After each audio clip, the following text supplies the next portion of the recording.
Good morning, MC Riders. MC Rider here, and welcome to another moto vlog. We are actually currently going on a field trip with my daughter to the state of Texas, which is not really that far from here.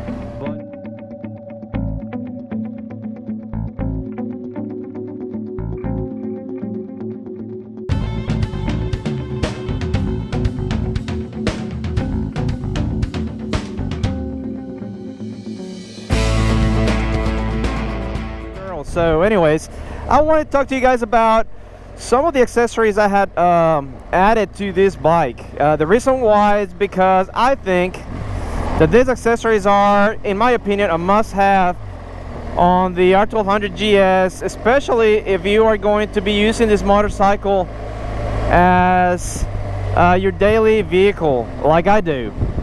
So let's get to it. There are quite a few accessories I added to the bike. Of course, as I said, you know, to make it a little bit more practical for me to ride and make it a little bit more useful for when I commute to work, or if I want to travel, go different places and stuff like that. It just makes it a lot easier to haul things, and depending on what I'm doing, I'm going to be carrying either more load or less load, or I might be taking some of the accessories off or putting them back on, depending on what I'm doing. Like right now, I have pretty much all of them on the bike because we're going over a state line, and it's not a long trip by any means, but it is a little bit longer than what I normally do. And so for that reason, I have added some of the stuff. I mean, actually I have put, basically the only thing that I added onto it right now is the aluminum cases, the aluminum panniers. The ones I'm currently using are the BMW panniers, and you don't have to have those, you don't have to purchase those. There's other brands out there that are really good as well. I just so happened to get them because of a deal that the dealership had at the time, and it was, to me, it was the better choice at the time. But again, these panniers are actually pretty expensive, and unless you are able to find them on a deal, I would probably recommend you go ahead and get something a little bit different, something maybe a little bit, not necessarily better, but you know, a more inexpensive option to, because there's a bunch out there. But those are the ones that I currently have, and so far they've been great, and of course they serve the purpose. The reason why I have them is because I use those for either long trips, or when I go to work, I usually take them with me because I usually tend to put my helmet in there, and if I bring an extra jacket or something a little bit more bulky, I just put it in there, and if it's just perfect, I can put my full face helmet inside that big pannier on the left hand side, which is not the side where the exhaust is, and it fits perfect. On the other side, I have a first aid kit, a trauma kit, I have my tools in there, as well as a rain jacket, although right now I'm wearing my Revit Sand 3 jacket with a waterproof liner in there, and obviously I probably wouldn't need that.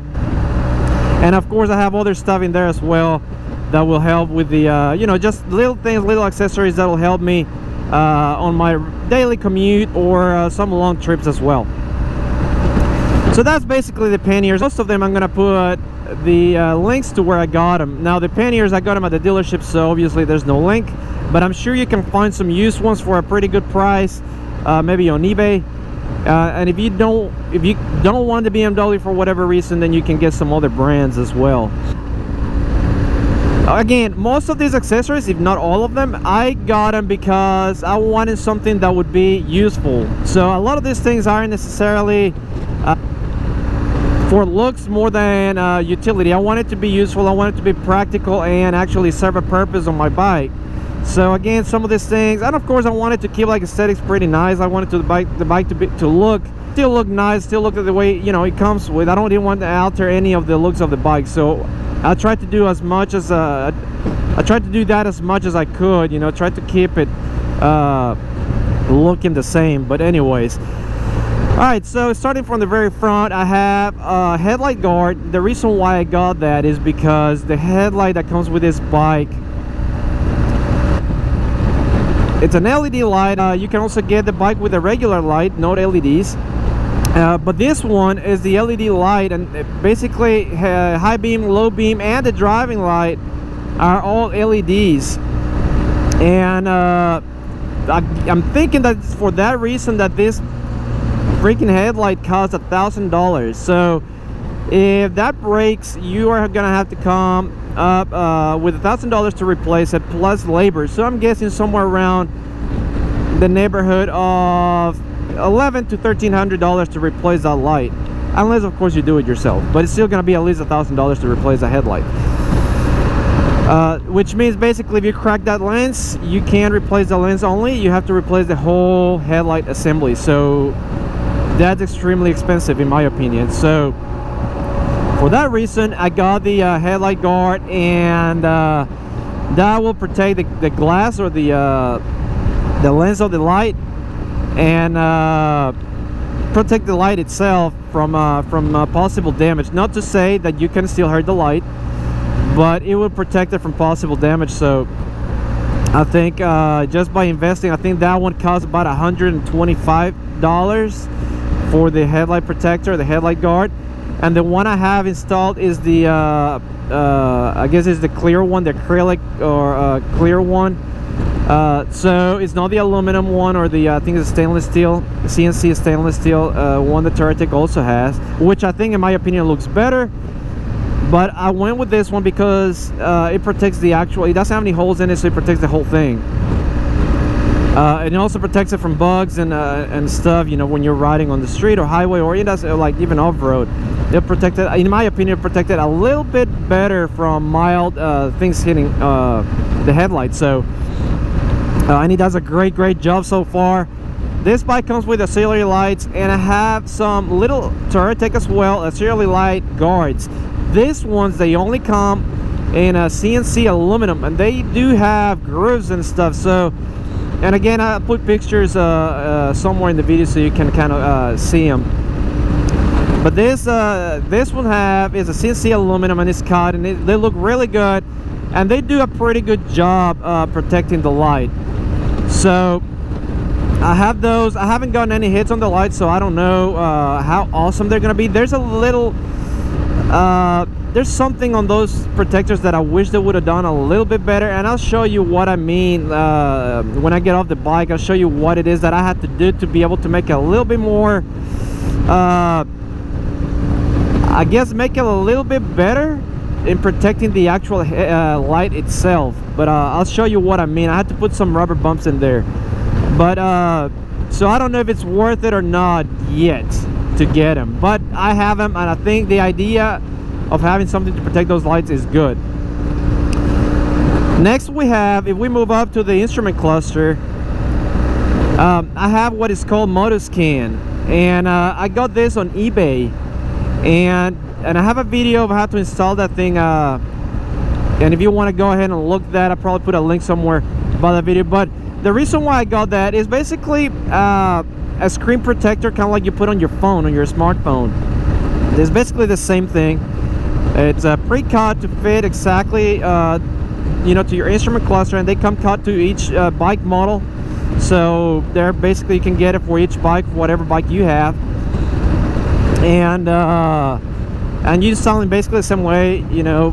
And I have a video of how to install that thing. But the reason why I got that is because honestly, the real reason why I got it is because when I wash my motorcycle, the water that we have in my house is really hard water. I don't have a water softener in my house, and if you leave that water sitting there for like freaking, I don't know, 5 minutes, it's over with. It's gonna spot like hell. So and I saw some of those spots, and I was able to get the spots off without scratching the lens. I was like, man, I don't want to go through this again. That's a pain in the butt. So I'm gonna get something to protect, to cover that instrument cluster. So I found this thing, and it's working great. It's a little bit scratched up if you look at against the light. It's not much, but I don't care, because you can get another one for like, I think it's $5 or $7, and peel that one off, put a new one on. You know, it's really, and it just protects the deal, and it's not going to scratch, so it's always going to be looking new.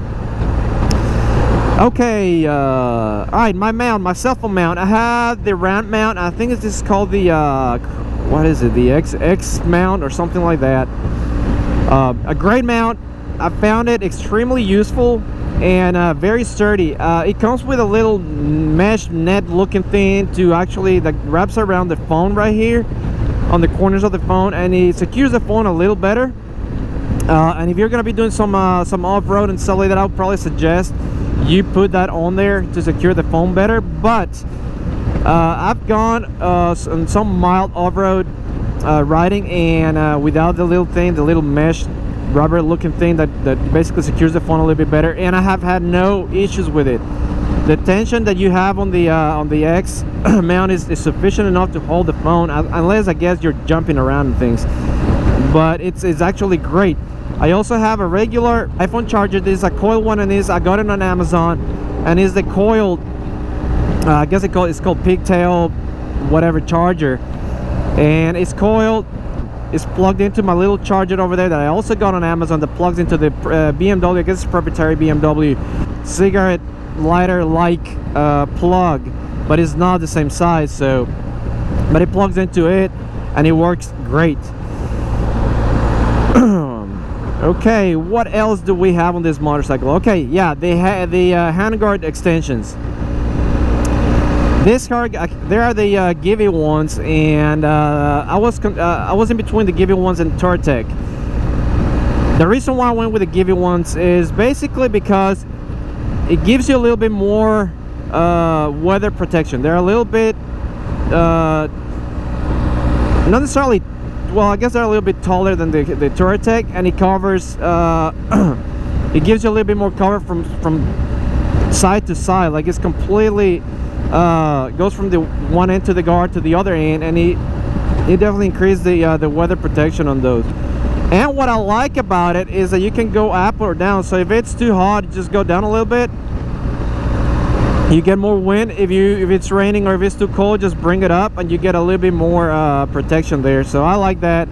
I also like the fact that you don't have to drill your stock handguards to make it fit. You know, the Touratech, you had to make drill some holes and then put some screws there, and although it's not a big deal really, you know, I just rather not having to drill the holes in there. So what else do we have? Oh, okay, so I got the side stand foot enlarger. The reason why I got that is because that gives you a little bit more surface area, making the side stand a little bit more, basically makes it bigger, and therefore make it a little more stable in soft surfaces. I'm not saying that if you go to like soft mud, the bike's not gonna sink. It's probably gonna sink. So again, you know, just watch where you park your bike, but it definitely helps a lot. So that's that. And I think the last thing I got was the Touratech toolbox, and this thing basically attaches to the rack that you have on your bike. It attaches to the rack for the aluminum panniers, and to the inside of the rack on the left hand side where the exhaust is not there, of course, and it gives you a little extra room for stuff. So what I did is I put my tire repair kit. I put some which is basically like a small tire compressor, which works great so far. I've tested it before because I haven't had a flight yet, but I've tested it, so you know, I wanted to make sure it works. So we have the tire repair kit there with the plugs and the tire compressor and all that stuff, as well as the bike documentation, my registration, insurance card, the owner's manual is in there as well, and a few other things that I have in there.